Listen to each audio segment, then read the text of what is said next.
हाँ भाई, हेडिंग डालो सेंटर ऑफ मास। अभी भी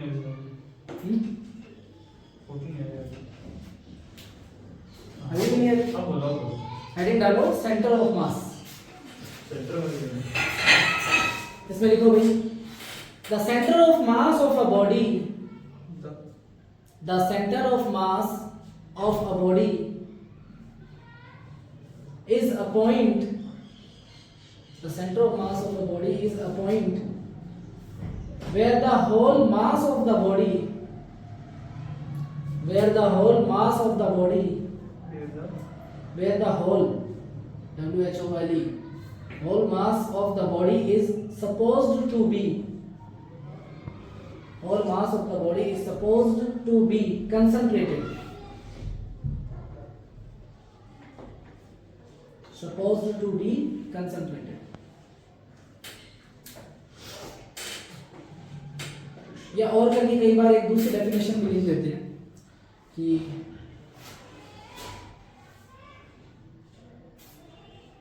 कोई भी बॉडी का मास सेंटर में हो, क्या एक होता है ये नहीं होता, ये तो बहुत वाहियात डेफिनेशन हो गई।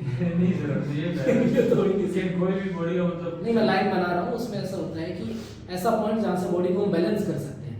हाँ तो ये मान the point from where, the point from where we can balance, the point from where we can balance a body, the point from where we can balance a body is known as center of mass of the body, is known as center of mass of the body। ठीक है, not डाल के लिखो centre of mass of the body, फिर not लगाओ, इसमें लिखो centre of mass of a body, centre of mass of a body can be inside or outside of the body, center of mass of a body can be inside or outside of a body।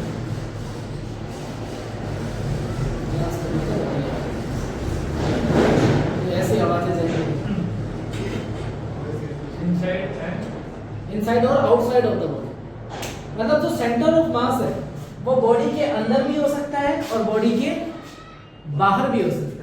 तो sir बाहर होगा तो अभी जो दूसरी definition लिखवाई है वो तो मैच ही नहीं करेगी।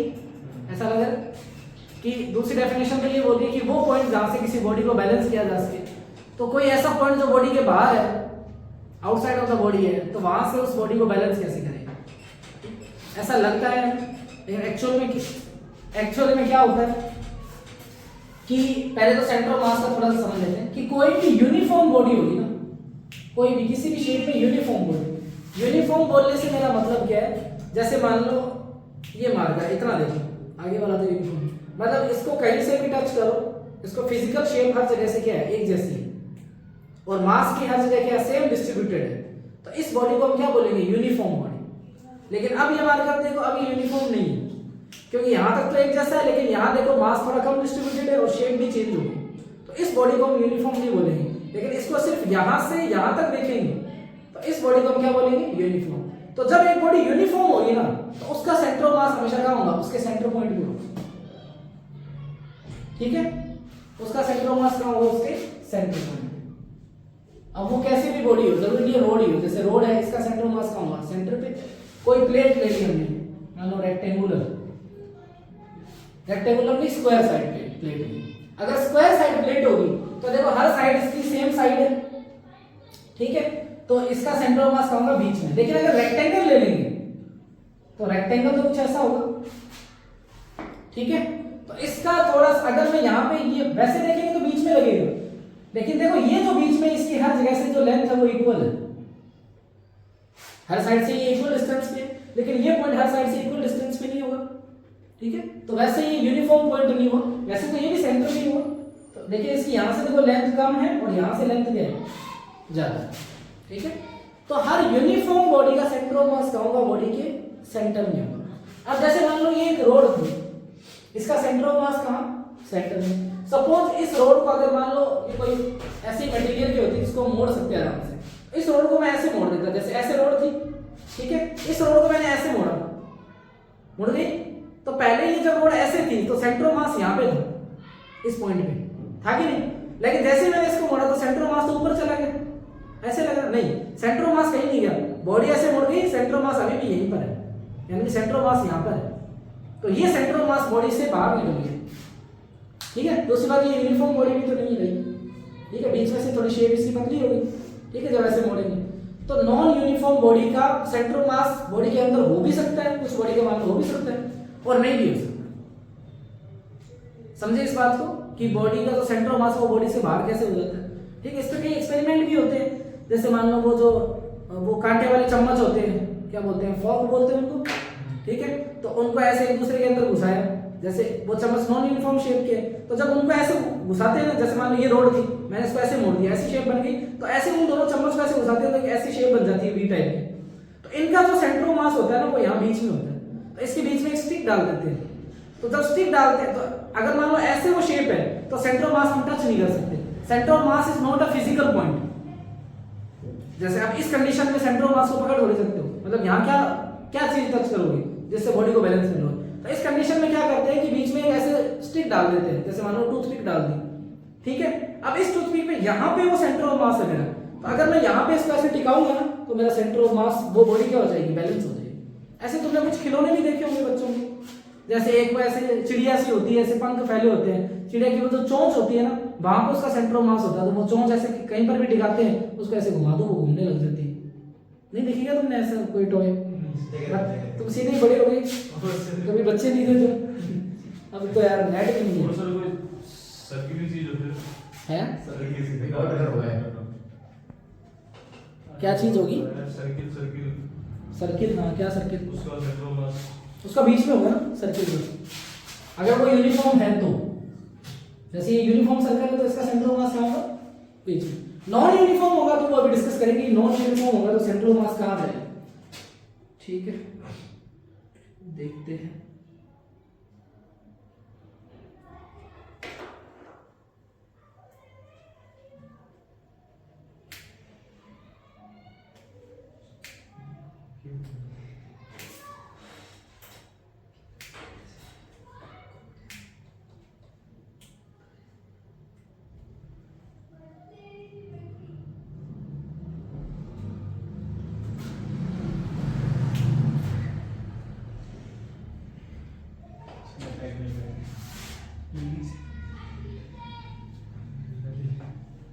Enamel is the outer layer of the teeth, but practice in food can damage your enamel, causing multiple dental problems.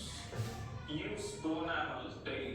It is scientifically formulated to provide 2 times पूरा ऐड चलेगा ये। protection. Pronamel is pro enamel.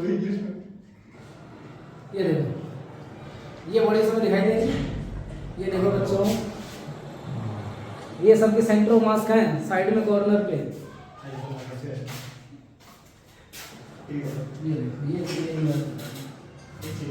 इसका centre of मास इसके पहुंच गए, क्योंकि वो मास uniform distributed नहीं,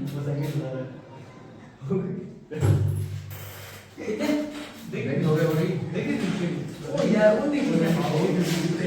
ऐसे देखो, ये भी सेंटर ऑफ मास को ही बैलेंस करके बनाएंगे, ये वाला भी, ठीक है। ये देखो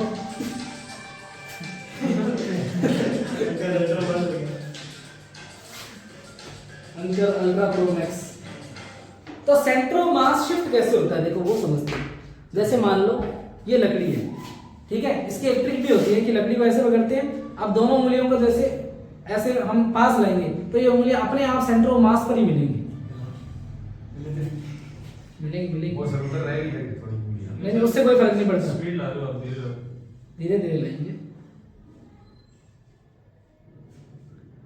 अब ये मैं कंट्रोल नहीं कर सकता, जैसे मान लो अगर मैं ये भाई एक उंगली यहाँ पे और एक ऐसे, ठीक है, अगर धीरे धीरे लाएंगे, ऐसा नहीं मैंने इसको रोका है, लाना चाहोगे तो भी नहीं आएगी, धीरे धीरे लाना, जबरदस्ती लाएंगे तब तो हो ही जाएगा, जैसे मैं जल्दी से लाऊं, धीरे धीरे लाओ, ये अपने आप ही सेंटर ऑफ मास पे आके रुकेंगे, समझ गए क्यों, क्योंकि उसका कारण है एंगुलर मोमेंटम, वो भी समझाऊंगा मैं अभी थोड़ी देर में, एंगुलर मोमेंटम कंजर्वेशन कारण है, ठीक है।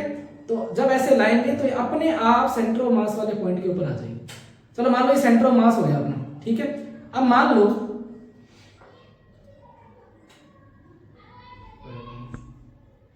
लो इस बॉडी के मैं यहां पर एक मास रख दूं कुछ भी, ठीक है, तो ये बैलेंस नहीं रहेगी, गिर जाएगी, ठीक है। इसका मतलब, और अगर मान लो उस यहां पे कुछ मैंने मास रख दिया, ठीक है, सपोज मैंने रख दिया मार्कर, तो देखो गिरेगी, ये तो हो रहा है। लेकिन अभी देख रहा है, अगर ये मैंने यहाँ पे मार्कर रख दिया और अब मेरे को इसको बैलेंस करना हो, तो क्या मेरे को उंगली को थोड़ा इधर लाना पड़ेगा?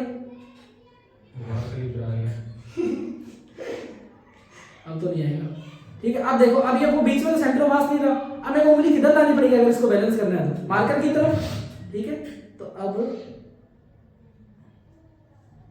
ये बीच से थोड़ा इधर शिफ्ट हो गया, हुआ कि नहीं? तो यानी कि अगर कोई यूनिफॉर्म बॉडी है, जब यूनिफॉर्म बॉडी थी तब सेंटर ऑफ मास कहां था? बीच में। जब मैंने यहाँ पे मास रख दिया ना, तो ये बॉडी यूनिफॉर्म नहीं रही। इस बॉडी के सेंटर के इस साइड तो अलग मास और इस साइड अलग मास है।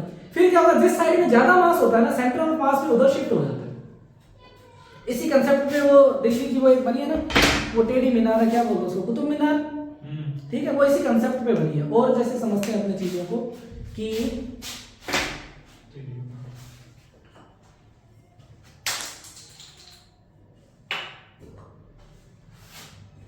जैसे मान लीजिए, ठीक है। अब देखो, इसको अगर मैं ऐसे करके गिराना चाहूंगा, इसको ऐसे करके, अगर ये ऐसे फ्लैट पड़ा हुआ, ऐसे करके गिराना चाहूंगा तो एक पॉइंट आएगा। अभी ये खिसक रहा है, इसको अगर अपने को गिराना है क्योंकि फ्रिक्शन कम है ना, तो ये गिर जाएगा, ठीक है। लेकिन अगर इसी को ऐसे रखें तो सेंटर ऑफ मास नीचे हो गया। इससे देखो ये बॉडी है, ठीक है, इसको मैं ऐसे कर रहा हूँ, गिर गई है, समझ गए? तो ये देखो, अभी मेरे को स्लोप थोड़ी सी बढ़ानी पड़ी और ये गिर गई। लेकिन अब अगर इसको ऐसे रख दूं, फिर अब देखो, अब नहीं गिरेगी, समझ रहे हो? जल्दी से नहीं गिरेगी। जब ऐसे रखा ना, तब देखो इसका जो बेस है नीचे वो बहुत पतला है, ठीक है। तो जैसे मैंने ऐसे किया तो ये गिर गई, ठीक है। लेकिन जब ऐसे किया तो मैंने बेस क्या कर दिया? चौड़ा कर दिया। तो किसी भी बॉडी का अगर सेंटर ऑफ मास की जो लाइन है, लाइन ऑफ एक्शन, अगर वो उसके बेस से पास होती रहेगी ना, तो वो बॉडी गिरेगी नहीं, ठीक है। जैसे ऐसे समझो, इस बॉडी का सेंटर ऑफ मास कहां होगा? कहीं बीच में होगा, होगा कि नहीं होगा? ठीक है, कहीं बीच में होगा। तो इस सेंटर ऑफ मास, यानी कि सेंटर ऑफ मास कंसेप्ट क्या है कि हम उस बॉडी का पूरा मास ऐसे मान लेते हैं उस एक पॉइंट के ऊपर ही कंसंट्रेटेड है। यानी अगर इस बॉडी का टोटल मास m है ना, तो मैं ये मान लूंगा कि इस पॉइंट का मास ही m है। सेंटर ऑफ मास कंसेप्ट हमने इसलिए माना, भाई पूरी बॉडी को अगर हम लेकर सॉल्व करते हैं ना, तो क्वेश्चन बहुत टफ हो जाते हैं, ठीक है। लेकिन अगर इस बॉडी को मैं एक पॉइंट मास मान लूं, तो वो पॉइंट मास कौन सा मानूंगा? वो सेंटर ऑफ मास। तो इस पूरी बॉडी का पूरा मास मैंने इस पॉइंट के ऊपर मान लिया, ठीक है। तो अगर इसका मास m है, तो mg तो ऐसे नीचे लगेगा, mg कहां लगेगा? नीचे। तो देखो ये जो mg वाली लाइन है, ये क्या बेस से होकर जा रही है? लेकिन जब इसको टेढ़ा करते हैं तो mg तो अभी भी नीचे ही लगता है, ग्रेविटेशनल फोर्स। अगर इसको टेढ़ा कर दो तो देखो जैसे जैसे ये ऐसे टेढ़ा होता रहेगा, जब तक ये जो mg वाली लाइन है ये बेस से जाती रहेगी, तब तक ये गिरेगा नहीं। जैसे ये टेढ़ा होकर ये mg वाली लाइन बेस से बाहर हो जाएगी, ये बॉडी गिर जाएगी, ठीक है। तो मैं एक बॉडी को टेढ़ा भी करना चाहता हूँ और गिराना भी नहीं चाहता, तो उसका रास्ता क्या है? मैं बॉडी का बेस चौड़ा कर देता हूँ, ठीक है। बेस चौड़ा कर दूंगा, मान लो ये बेस इतना चौड़ा हो गया, ये भी इसका बेस है सपोज। तो अब देखो, अगर मैं इस बॉडी को टेढ़ा कर रहा हूँ, तो ये mg वाली लाइन अभी भी बेस से जा रही है, अब बेस से बाहर हुई है, और जब बेस से बाहर होती है तभी गिरती है। और जब बेस इतना ही है, तो देखो mg वाली लाइन बेस से जा रही है, टेढ़ा हुआ, अब देखो बेस से बाहर हो गई यहीं पर, और बेस में और चौड़ा कर दूं, तो देखो अब बेस से बाहर नहीं हो रही बहुत देर। तो जितना बेस चौड़ा होगा ना, उतना ही वो बॉडी के गिरने के चांस कम होंगे। ऐसा ही कुछ बस में होता है। अगर तुम बस में ट्रैवल करते हो, मान लो बस इस डायरेक्शन में चल रही है और तुम ऐसे खड़े हो सावधान में, अब वो बस वाला हल्के से भी ब्रेक लगाएगा ना, सीधा आगे गिरोगे। क्यों? क्योंकि जैसे मान लो लगभग हमारी बॉडी यूनिफॉर्म है, तो हमारा सेंटर ऑफ मास यहाँ कहीं बीच में होगा लगभग, ठीक है। तो हमारा सेंटर ऑफ मास बीच में है, तो हमारी जो सेंटर ऑफ मास वाली लाइन है वो हमारे बेस से पास हो रही है। तो अभी मेरा बेस है वो एकदम ऐसे ही फ्लैट है, ठीक है, बस जितने मेरी टांगें चौड़ी है उतना ही मेरा बेस बना हुआ है। तो मेरा सेंटर ऑफ मास कहां जा रहा है? बीच में से। अब जैसे ही बस रुकी, तो लॉ ऑफ इनर्शिया क्या रहता है? बस तो रुकी, लेकिन मेरे पे तो किसी ने एक्सटर्नल फोर्स लगाया नहीं, तो मैं तो चलता रहूंगा। तो मेरा लोअर पार्ट तो रुक गया क्योंकि वो बस के कांटेक्ट में था, अपर पार्ट मेरा रुका नहीं, तो मैं से आगे आऊंगा। जैसे ही मैं आगे आया, तो देखो मैंने जो mg वाली लाइन है वो बेस से बाहर निकल गई। अब मेरा रुक पाना बहुत मुश्किल है, मैं गिरूंगा जब तक अगर किसी चीज के हाथ में लगे। तो हम क्या ट्रिक करते हैं, देखो हमारी बॉडी को फिजिक्स पता है, माइंड को पता नहीं है, वो अलग बात है। ठीक, हम क्या करते हैं, बस में खड़े होते हैं तो पैर आगे कर लेते हैं ऐसे, उससे क्या होगा, अब जैसे भी धक्का लगेगा तो तुम गिरोगे नहीं। क्यों? तुमने बेस क्या कर लिया, छोड़। पहले देखो ऐसे खड़े थे तो बेस तो बस यहीं पर था, थोड़ा सा आगे हुए तो गिर जाओगे। लेकिन अब देखो, अब जितना मर्जी टेढ़ा हो जाओ, क्यों? अभी भी जो मेरी बेस वाली लाइन, ये जो सेंटर मास वाली लाइन है, बेस से जा रही है। अब जब यहां से आगे आ जाऊंगा, अब मैं गिरने के चांसेस बन रहे हैं। तो जो सेंटर ऑफ मास की जो लाइन ऑफ एक्शन बोलते हैं इसको, ठीक है, या जो ग्रेविटेशनल फोर्स वाली लाइन है mg, वो जब तक बेस से पास होती रहेगी तब तक बॉडी गिरेगी नहीं, और जैसे ही वो बेस से बाहर निकल जाएगी तो वो बॉडी गिर जाएगी। समझ में आई कहानी? ठीक है, तो अगर मान लो बस चल रही है, अब कोई बच्चा गया, अच्छा ठीक है सर बेस ही तो जोड़ा करना है, ये लो बेस थोड़ा कर लिया, बेस थोड़ा कर, बस जा रही है ऐसे, बेस इतना थोड़ा हो गया, तो अब क्या होगा, बस रुकेगी, तुम तो आगे है, तो तुम्हारी लाइन ऑफ एक्शन तो बेस से आगे निकलेगी ना। तो बेस किस डायरेक्शन में चौड़ा करना है ये भी डिपेंड करता है। तो अगर तुम बेस चौड़ा कर ऐसे खड़े हो, अब ऐसे खड़े हो, अब बस चाहे इधर जाए चाहे इधर जाए, तुम नहीं गिरोगे, क्योंकि इधर उधर तो वो जा नहीं सकती अगर बस सीधी चल रही है तो अगर इधर जाएगी तो तुम्हारा बेस छोड़ा है, तो जो एक्शन ऑफ लाइन है वो अभी भी बेस से जा रही है, जब तक बेस से जाएगी तब तक गिरने के चांसेस जीरो रहेंगे। समझ रहे इस बात को? तो ये सेंटर ऑफ मास का कंसेप्ट है जो हम डेली लाइफ में थोड़ा बहुत एक्सपीरियंस कर सकते हैं। ठीक है, इसमें भी कुछ वैसा ही हुआ, जब मैंने इसको ऐसे रखा और थोड़ा सा भी टेढ़ा किया तो इसका बेस देखो कितना पतला, और mg इसके अंदर से जा रहा है, ये ऐसा हो गया तो mg तो बेस से बाहर निकल गया, बाहर निकलते ही गिर गया। लेकिन जब इसको ऐसे करा तो बेस देखो कितना छोटा हो गया। अब इसको ऐसे टेढ़ा कर रहा हूं तो करते ही रहो भले, ये mg तो नहीं निकल रहा है इसके अंदर से। ठीक है, तो वो कुतुब मीनार में तुम देखोगे नीचे से उसकी बिल्डिंग की चौड़ाई ज्यादा है और ऊपर से उसकी चौड़ाई कम है। ठीक है, तो उसका सेंटर ऑफ मास, अच्छा एक बात बताओ, अगर कोई ऐसा ऑब्जेक्ट बना हुआ है,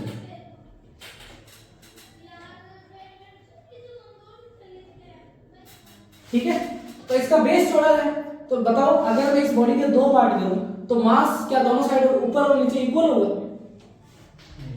नहीं होगा ना। अगर बीच में से मैंने दो पार्ट कर दी, हाइट सेम, ज्यादा मास कहां होगा? तो सेंटर ऑफ मास कहां शिफ्ट होता है? जहां मास ज्यादा तो सेंटर ऑफ मास होगा नीचे। ठीक है, तो अब इसको जितना मर्जी टेढ़ा बना दो, ऐसे टेढ़ा कर दो, जब तक ये ऐसे टेढ़ी, जब तक ये सेंटर ऑफ मास वाली लाइन यहां से जाती रहेगी तब तक ये नहीं गिरेगी। तो टेढ़ा होते होते एक टाइम अगर ये इससे बाहर निकल गई तब ये गिर जाएगी बिल्डिंग। समझ गए? वो अलग बात है कि ऊपर से ज्यादा टेढ़ी हुई तो वो ऊपर से टूट कर ही गिर गई, उसका बैलेंस नहीं बना, वो अलग चीज है। लेकिन ये जमीन से नहीं उठेगी जब तक इसका सेंटर ऑफ मास इसके बेस में से पास होता रहे। आई कहानी समझ में सेंटर ऑफ मास की थोड़ी सी? चलो नेक्स्ट लिखो, centre of mass of a two particle system. Centre of mass of a two particle system.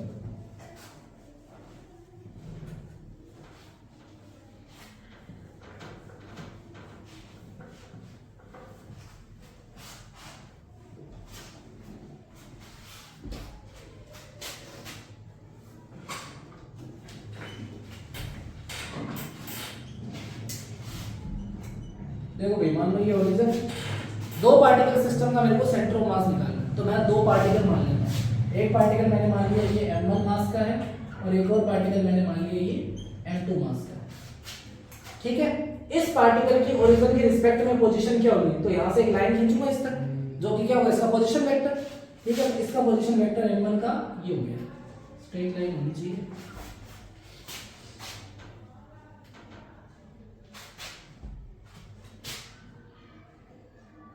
ठीक है, तो ये पोजीशन वेक्टर मैंने r1 वेक्टर मान लिया और इसका मैं मान लेता हूं इसके रिस्पेक्ट में r2 वेक्टर। ठीक है, तो जो सेंटर ऑफ मास निकालना है वो मेरे को ओरिजिन के रिस्पेक्ट में निकालना है, मतलब इससे कितना दूर है। ठीक है, तो इसका फॉर्मूला होता है सेंटर ऑफ मास की पोजीशन का r(COM) वेक्टर। जैसे ये r1 वेक्टर इसका पोजीशन वेक्टर है, ये r2 वेक्टर इसका पोजीशन वेक्टर है, वैसे ये r(COM) किसका पोजीशन वेक्टर होगा? सेंटर ऑफ मास का।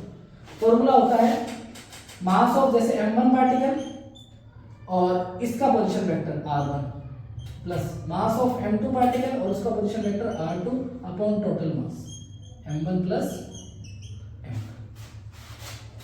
ये तो दो पार्टिकल है, तीन पार्टिकल होते तो प्लस m3 r3, चार होते तो प्लस m4 r4 और n होते तो mn rn, ऐसे चलता रहता।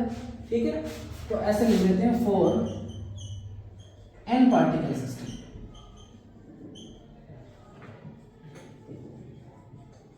n पार्टिकल सिस्टम में लिखा होगा RCOM vector equals to m1 r1। अच्छा अगर वेक्टर लिख रहा हूं तो यहाँ वेक्टर लगा दूंगा, और वेक्टर नहीं लिख रहे तो सीधा भी लिख दो, ठीक है। m1 r1 vector plus m2 r2 vector plus m3 r3 vector plus and so on, n particle है तो mn rn vector upon total mass क्या होगा m1 plus m2 plus m3 and so on mn। समझ गए? अगर मैं इसका एक शॉर्ट फॉर्मूला बनाना चाहूँ तो RCOM करके ऐसे भी तो लिख सकता हूँ, ध्यान से देखना, MIRI upon summation of MI, जहाँ I की वैल्यू है 1 से n तक, I की वैल्यू 1 से n तक, ऐसे भी तो लिख सकते हैं। तो जैसे I की वैल्यू 1 रखी तो m1 r1 हो गया, फिर एक वैल्यू रख दी तो समेशन क्या कहता है प्लस करो, फिर प्लस लगाया m2 r2 plus m3 r3, कहाँ तक रखनी है 1 से n तक, तो n तक जाओ। ऐसे नीचे क्या होगा m1 plus m2 plus m3 plus m4 and so on. सही है, ठीक है, तो ये फॉर्मूले लिख लो सारे। तो इसका सर वो डेरिवेशन नहीं करोगे? इसका कोई डेरिवेशन नहीं है, चलिए ये नहीं है सिलेबस के अंदर। मार्को तो है ये कर रहा है क्या डेरिवेशन इसका कौन सा डेरिवेशन बोल रहे हो? इसके सेंटर ऑफ मास का RCOM का 2 पार्टिकल सिस्टम हो। आगे डेरिवेशन तो वैसे और आने वाले हैं, वो इन फॉर्मूले से हो जाएंगे। एनसीईआरटी में तो है नहीं है, टॉपिक ही नहीं नहीं डेरिवेशन सीधा ये। आगे और चीजें हैं वो भी है नहीं, लेकिन वो मैं करवा दूंगा, वो काम की है। ये तो डिस्क्रीट पार्टिकल सिस्टम हो गया, मतलब अलग अलग पार्टिकल। अब ऐसी बॉडी पढ़ेंगे जिस एक बॉडी के अंदर बहुत सारे पार्टिकल होते हैं, उसके लिए सेंटर ऑफ मास कैसे निकालना है।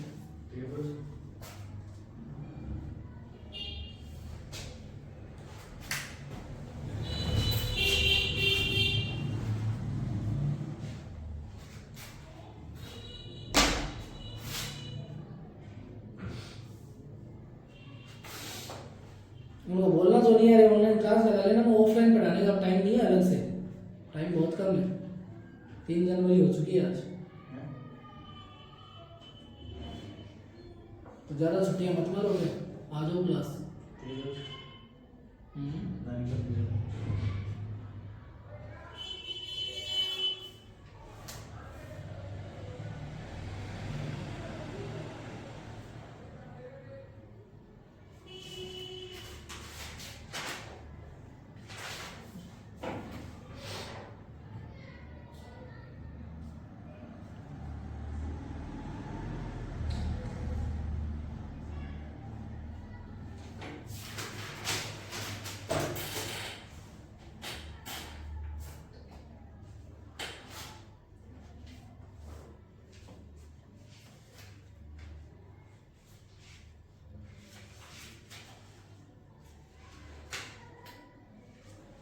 हो गया?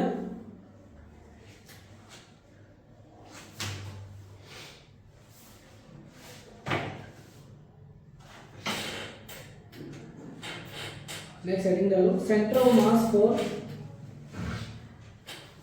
Continuous bodies, centre of mass for continuous bodies.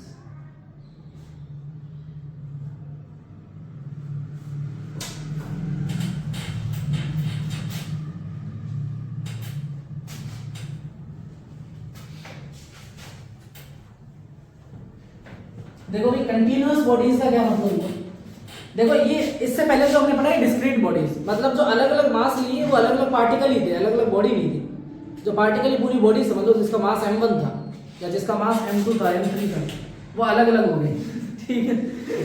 लेकिन कंटिन्यूअस मान लो, ऐसे मान लो कोई बॉडी है, अब इस बॉडी का मेरे को सेंटर ऑफ मास निकालना है ओरिजिन के रिस्पेक्ट में, तो अगर वो फॉर्मूला यूज करूं तो बहुत टाइम लग जाएगा, क्योंकि ये बॉडी तो बहुत ज्यादा पार्टिकल से मिलकर बनी है भाई। इसमें वो छोटे छोटे particle m1 m2 m3 m4 है, ऐसे करके पता नहीं कितने पार्टिकल होंगे, हर पार्टिकल की पोजीशन करके फॉर्मूला लिखना तो बहुत मुश्किल होगा। तो मैंने क्या करूंगा, एक छोटा सा मास ले लूंगा dm, ठीक है, और इसका पोजीशन वेक्टर क्या होगा, मान लेते हैं आर वेक्टर, मान सकते हैं ना, ठीक है। तो इसका सेंटर ऑफ मास क्या हो जाएगा, centre of mass R C O M equals to dm into R vector upon dm, या टोटल, ये एक बार dm लिख दो, ये पूरे dm का इंटीग्रेशन और ये dm इंटू आर वेक्टर का इंटीग्रेशन। कैसे पता चला, क्योंकि अभी मैंने फॉर्मूला पढ़ा ना, R C O M equals to m1 r1 m2 r2 upon m1 plus m2, ठीक है। मतलब जो मास है उसका उसकी पोजीशन के साथ में मल्टीप्लिकेशन और फिर सबका मतलब समेशन होगा, सब ऐड होते जाएंगे। तो मैंने क्या किया, dm मास लिया और dm मास का पोजीशन वेक्टर किया r वेक्टर और इसका क्या कर दिया इंटीग्रेशन। तो ऐसे छोटे छोटे मास लेते जाएंगे और छोटा छोटा पोजीशन वेक्टर सबका अलग अलग पोजीशन वेक्टर होगा, तो पूरे का इंटीग्रेशन अपॉन देखो क्या टोटल मास, तो मैंने dm का इंटीग्रेशन कर दिया। dm का इंटीग्रेशन मान लो, जैसे कि dm का इंटीग्रेशन है, इसकी लिमिट लगा दो 0 से कैपिटल m, सपोज इस बॉडी का मास है कैपिटल m, तो dm का जो इंटीग्रेशन हो गया हो जाएगा स्मॉल m और लिमिट लग जाएगी 0 से m, तो आंसर तो m ही आएगा और नीचे टोटल मास ही आना चाहिए, तो इसलिए मैंने यहाँ पे dm का इंटीग्रेशन ले लिया, या चाहे यहाँ पे सीधा कैपिटल m भी लिख दो, एक ही बात है, समझ गए, ठीक है। तो ये r c m equals to dm लेकिन दोनों वेरिएबल है है, ऊपर तो दोनों वेरिएबल है m और r वेक्टर। हाँ लिखो लिखो, आगे काम आएंगे चीजें, दोनों वेरिएबल है तो वेरिएबल की वैल्यू लिखेंगे ना, वो तो क्वेश्चन पे डिपेंड करेगा वेरिएबल की वैल्यू कैसे लिखनी है।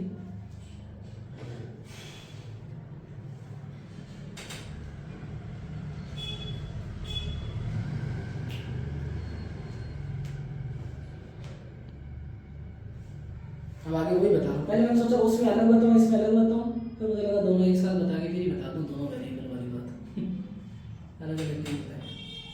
देख लिया,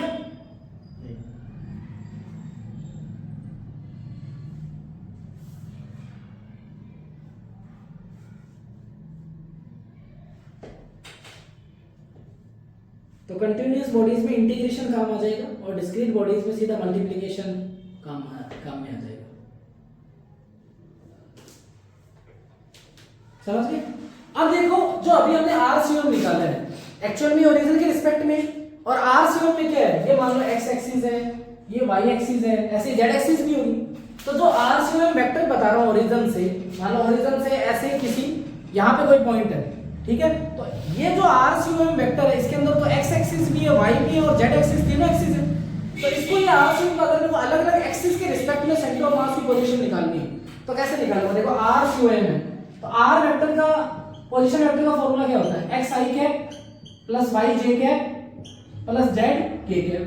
तो ऐसे ही जो RCOM निकालूंगा वो क्या हो जाएगा, xCOM i cap plus yCOM j cap और प्लस zCOM k कैप। इसका मतलब क्या होगा, centre of mass x direction में, centre of mass y direction में और centre of mass z direction में, अलग अलग डायरेक्शन में निकाल के फिर तीनों को प्लस कर दें तब भी क्या आएगा, RCOM ही आएगा। मान लो क्वेश्चन ऐसे आ जाए कि एक बॉडी दी है, उसका centre of mass x direction के रिस्पेक्ट में कितना होगा, y में कितना होगा, z में कितना होगा, तब हम क्या निकालेंगे, RCOM की जगह क्या होगा xCOM, या मान लो RCOM की जगह ये लिखूंगा, ठीक है, और इनकी जगह x1i plus y1j plus z1k, इसकी जगह x2i plus y2j plus z2k, उनको अलग अलग करेंगे, x वालों को i वालों को अलग लिखेंगे, j वाले को अलग लिखेंगे, k वाले को अलग लिखेंगे, कंपेयर करके लास्ट में फॉर्मूला यही बनेगा, xCOM equals to m1 x1 plus m2 x2 upon m1 plus m2। ऐसे ही yCOM इक्वल्स टू क्या होगा, m1 y1 plus m2 y2 upon m1 plus m2। ऐसे ही zCOM क्या होगा, m1 z1 plus m2 z2 upon m1 plus m2। समझ रहे हो, यहाँ x1 y1 z1 क्या है, उस पार्टिकल के x y z कोऑर्डिनेट, जैसे m1 मास है इसका x कोऑर्डिनेट क्या होगा x1, y coordinate y1, z coordinate z1। ऐसे ही m2 का x कोऑर्डिनेट x2 होगा और यहाँ पे m2 का y कोऑर्डिनेट y2 होगा और z कोऑर्डिनेट z2 होगा।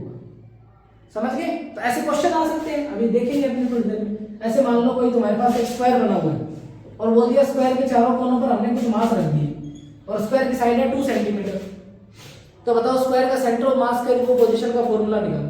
तो हम क्या करेंगे, यहाँ पे ओरिजिन मान लेंगे, ठीक है, इसके रिस्पेक्ट में बताएंगे, ओरिजिन मान लेंगे और फिर इन सब पॉइंट के क्या कर देंगे, कोऑर्डिनेट लिख देंगे। जैसे अगर इसकी लेंथ 2 सेंटीमीटर है तो इसका कोऑर्डिनेट क्या हो जाएगा 2,0, इसका कोऑर्डिनेट क्या हो जाएगा 0,0, इसका क्या हो जाएगा 2,2 और इसका क्या हो जाएगा 0,2। होगा कि नहीं होगा? तो ये 4 मास हो गए, m1 m2 m3 m4। अब m1 के तो x y कोऑर्डिनेट दोनों ही 0 है। चलो इसीलिए मैंने यहाँ पे ओरिजिन माना। अगर कोई बच्चा यहाँ पे ओरिजिन मानता ना तो दिक्कत हो जाती है उसकी, क्वेश्चन तो उससे भी हो जाता, लेकिन फिर इसके पहले तो पॉइंट निकालो कोऑर्डिनेट उसके रिस्पेक्ट में, वो माइनस में आते कि नहीं आते, सॉल्व करना बहुत मुश्किल हो जाता, हो तो जाता वो। तो यहाँ मानने से क्या हुआ, ये एक पॉइंट तो पूरा कैंसिल हो गया, इसका एक कोऑर्डिनेट गायब हो गया, इसका भी एक कोऑर्डिनेट गायब हो गया, इसका y कोऑर्डिनेट चला गया, इसका x कोऑर्डिनेट चला गया, तो आसान हो गया ना। बस इसके दो कोऑर्डिनेट है, तो पहले जैसे x CUM निकालो, मतलब इस बॉडी के सेंटर ऑफ मास का x कोऑर्डिनेट। तो मान लो ये m1 है, ये m2 है, ये m3 है और ये m4 है, और सारी बॉडीज मान लो 1 किलो की है, ठीक है, तो आसान होगा सॉल्व करना। और जो लेंथ है वो मैं 2 मीटर मान लेता हूँ, ताकि सेंटीमीटर को मीटर में चेंज ना करना पड़े, बस सॉल्व करना सीख लें। x CUM क्या होगा, m1 into x1, तो x1 क्या होगा 0 प्लस m2, x CUM क्या होगा m2 into x2, तो ये भी क्या होगा 2 into 0 plus m3 into x3, तो 2 into 1, सॉरी 1 into 2 कीजिए ना, है, मास तो कीजिए 2 की हाँ 1 into 0 साइड है 2, ठीक है, plus m4 into x4, m4 है 1, x4 है 2 अपॉन टोटल मास कितना हो गया 4 किलो हो गया, ठीक है। तो x कोऑर्डिनेट कितना है 2 + 2 4/4 यानी कि 1, यानी कि 1 i कैप, ये x CUM आ गया। ऐसे y CUM भी 1 i कैप ही है, क्योंकि ये स्क्वायर है, यूनिफॉर्म बॉडी है, तो 1 i कैप मतलब यहाँ से 1 मीटर दूर, और y 1 j कैप मतलब यहाँ से 1 मीटर दूर, तो वो सेंटर पॉइंट ही है इसका। लेकिन कैलकुलेट करके ऐसे निकालेंगे, तो सर ये क्या नाम है, ये मतलब सारे एक्सेस में निकाला गया, ये तो x CUM निकाला, ऐसे y CUM निकाल लेंगे ना। अभी क्वेश्चन लिखवा दूंगा मैं, एक एक्सप्लेन कर रहा हूँ कि ये फॉर्मूले कैसे काम में लेंगे, ठीक है। क्या डाउट था तेरा? सर कोऑर्डिनेट आपने x एक्सिस में नहीं लेने का, मतलब जो x एक्सिस में वो वही तो नहीं लेने का, आपने ऐसे वो ऊपर 2/2 वाला लिया है। हां, तो इसका मास है 1, हां, इनटू इसका x कोऑर्डिनेट 2 है, तो 1 into 2 ही तो लिखा।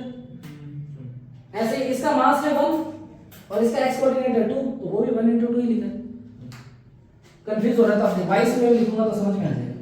y CUM, इसका मास है 1 और इसका y कोऑर्डिनेट क्या है 0 प्लस इसका मास है 1 और इसका y कोऑर्डिनेट क्या है 2, तो 1 into 2 प्लस इसका मास 1 और y कोऑर्डिनेट भी 2, तो 1 into 2 प्लस इसका मास है 1 और y कोऑर्डिनेट क्या है 0, तो 1 into 0 अपॉन टोटल मास क्या हो गया 4 किलो हो गया, m1 m2 m3 m4। देखो ये दोनों तो 0 हो गए, ये 2 into 1 2 into 1 2 और 2 4 हो गए, तो ये 4/4, तो ये भी क्या हो गया 1 और 1 j कैप। तो r CUM क्या आएगा, r CUM आएगा i cap plus j cap, क्योंकि x CUM की वैल्यू i कैप है, y CUM की वैल्यू j कैप। अब तो समझ में आया, ठीक है।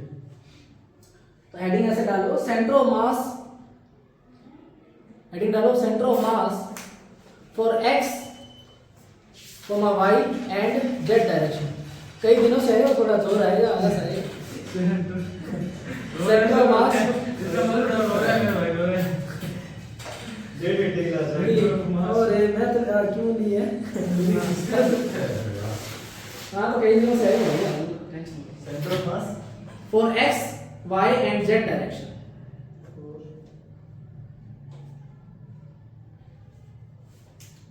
फिर नंबर 1 लिखो इसके अंदर, फॉर डिस्क्रीट मासेस, हाँ for discrete masses.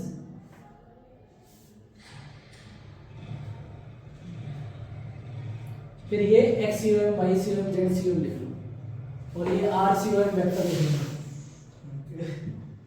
r CUM vector लिख लो, और ये x CUM y CUM और z CUM लिख लो।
एग्जांपल लिखना है एग्जांपल हाँ एग्जाम्पल लिख दो।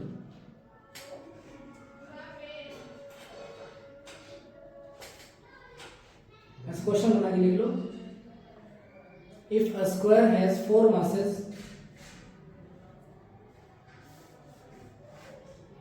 at its corner,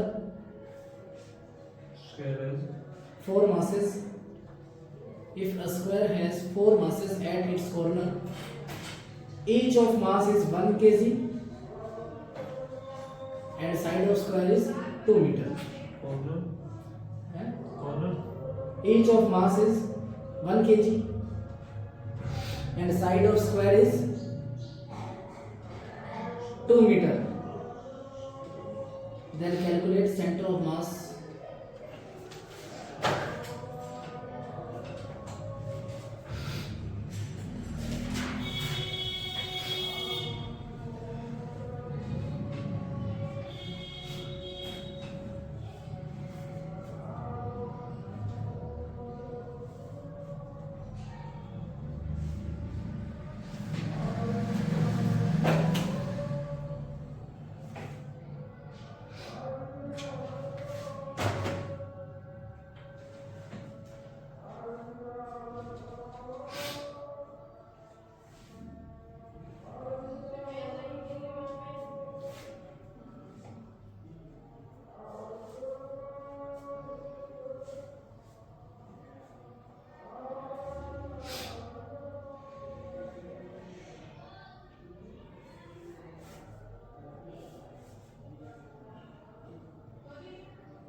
हो गया। सेकंड लिखो, फॉर कंटिन्यूअस मास सिस्टम, मतलब डिस्क्रीट हो गया। फॉर कंटिन्यूअस मास सिस्टम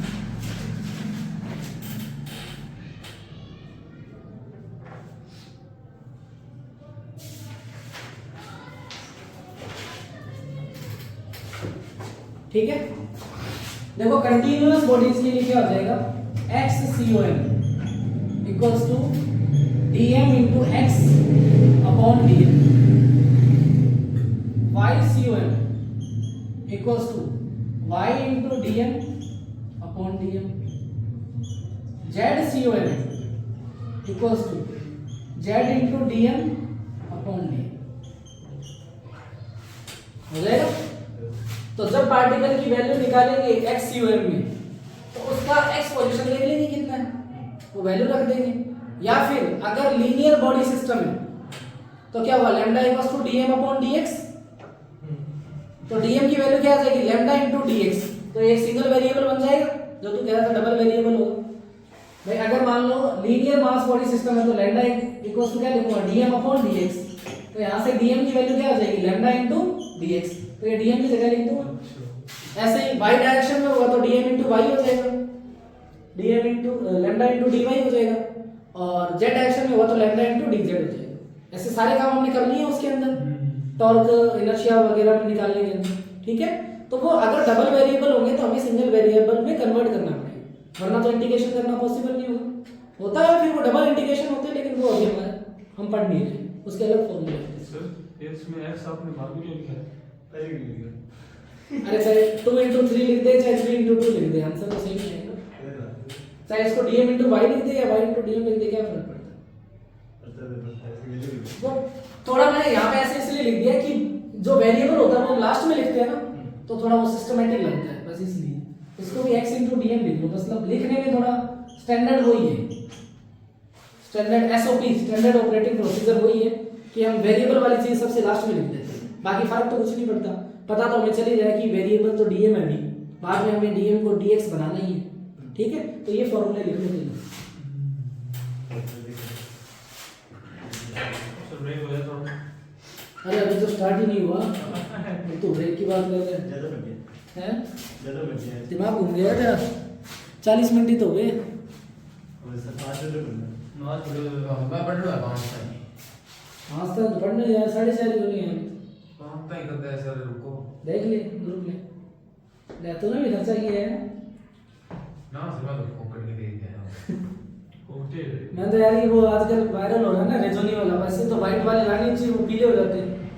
आजकल वो वायरल हो रहा है रेजोनी का, पीला नहीं होता, तो मैं सोचा मंगा के देखते हैं, होता है कि नहीं होता, क्योंकि वो वाइट में लगता तो अच्छा, ये ट्रांसपेरेंट कवर होता है। ये सर रिश्तेदार दिल्ली के हो रहे थे, उनकी मोबाइल की दुकान है कोई, तो वो कोई कवर ला दूँ, कोई कोई है कोई नाम तो लिखा, कोई चली गया कितना लेके चल वैसे तो सेंटर ऑफ मास ये सबसे बड़ा टॉपिक बहुत बड़ा है यही करना है। उनका सिलेबस रह जाएगा 4:30 तक, डालो सही है। तो यार वो उनकी टेंशन है, नहीं सर, नहीं सर, हमें टेंशन नहीं चाहिए, हमारे भाई है। हमारे भाइयों का इंसान सर इतना तो उन्होंने तो नहीं ली तुम्हारी टेंशन, तो तुम्हें तो छोड़ दिया अकेले, और खुद घूमने चले गए। छुट्टियां मनाते हैं। घूमने की है सर, नजराने रह गए हैं बेचारे। तो वहाँ क्या काम करने गए हो? काम थोड़ी सर, मतलब थोड़ी सर में डाउट है कि आपने क्या नाम ये ग्रेजुएशन निकला है, स्कूल वाले ने धक्का चिपका दिया राइटिंग पेज को। नहीं मैं तो ये बता तो क्या फायदा है? ये सबके वो निकलवाए थे ना अपने को, क्या निकलवाए थे? मोटो फिनिश है ना, वो स्कूल वाले कराए नहीं बुक में वो तो अभी तो अच्छा देख लिया कराओ वो हम ये जो करने वाले कराए को बस तो फिर यार बुक में दे रहे हैं अरे हां फॉर्मूला फिरोज। सब दे सर अच्छा था कि यार मार्च में पेपर होगा, कोई दिक्कत नहीं, सिलेबस करा देगा। हाँ, ये कर देगा? तुम्हारे स्कूल में कितने चैप्टर हो गए? होगा वो सिलेबस है ना? और क्या सोचे होंगे क्या क्या हुआ हमारे समझ मैं पूछने वाला था ना, अभी तक पहली बुक ही पूरी नहीं हुई, तो सिलेबस कब तक होगा? लेकिन तुम्हारे पेपर मार्च में होंगे। उसने बस पूरा इसके बाद बना दो ऐसे पूरा कर रहा है Second book? सातवें पढ़े हैं, 8वें पढ़े हैं। हो गया? अब क्वेश्चन लिखो ये, calculate centre of mass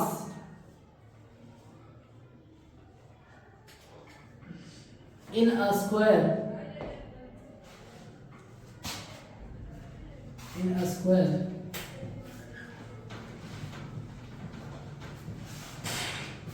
the masses are distributed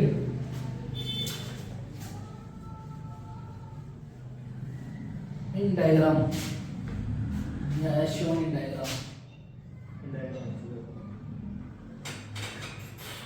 ठीक है, तो इस स्क्वायर के कॉर्नर पे 4 मास रखे हुए हैं।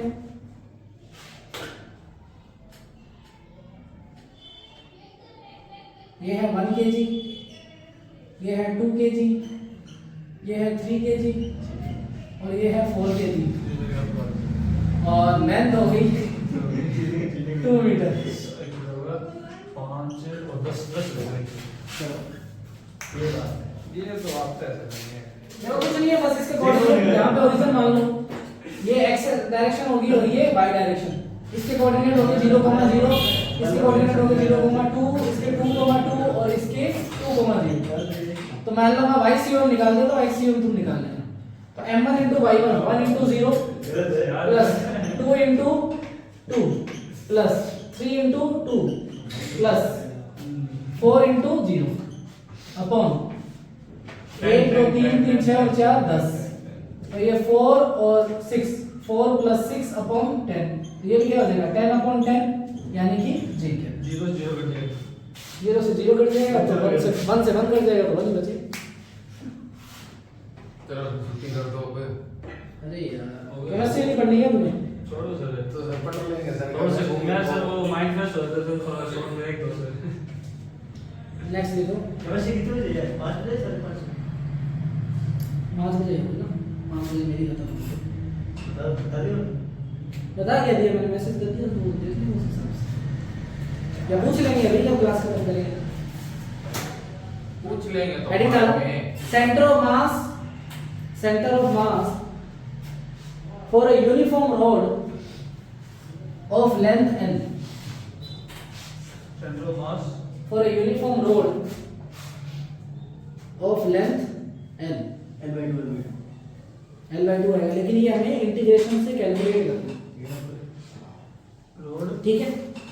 तो देखो मान लो ये रोड है, यूनिफॉर्म रोड और मैथ है देखो लेंथ L बोली, विड्थ नहीं बोली, यानी कि इसकी विड्थ है नहीं, बहुत कम है, ठीक है, एक पतली वायर जैसी रोड है, ये समझ लो, ठीक है। रोड का भाई उसको हम रोड बोल रहे हैं जिसकी लेंथ जो विड्थ है वो लेंथ के कंपैरिजन में बहुत कम है। जैसे मान लो ये स्टिक है, अगर ये स्टिक 50 फीट की हो, ठीक है, तो वो 50 फीट लेंथ के कंपैरिजन में इसकी विड्थ कितनी होगी? 1-1.5 इंच ही नहीं है पूरी सी, ठीक है। तो ऐसा है, तो ये रोड है, इसका सेंटर ऑफ मास वैसे तो हमें पता है L/2 पर आएगा, लेकिन हम निकालते हैं कैसे आएगा, ठीक है। मान लेते हैं ये y एक्सिस हो गई और ये मेरी x एक्सिस हो गई, ठीक है।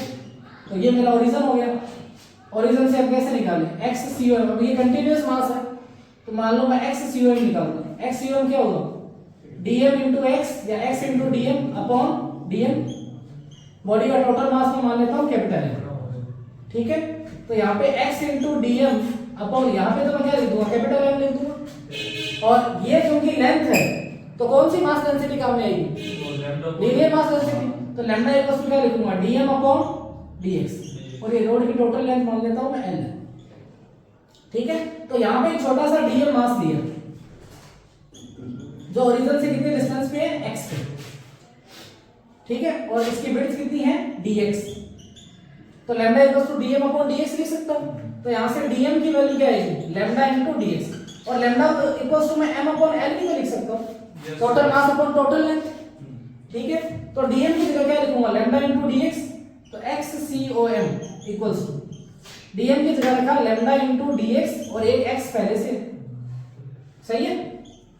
तो x यहां आगे लिखते हैं, lambda x into dx upon capital M। Limit क्या लगेगी? वेरिएबल कौन है? x, तो लिमिट क्या लगेगी?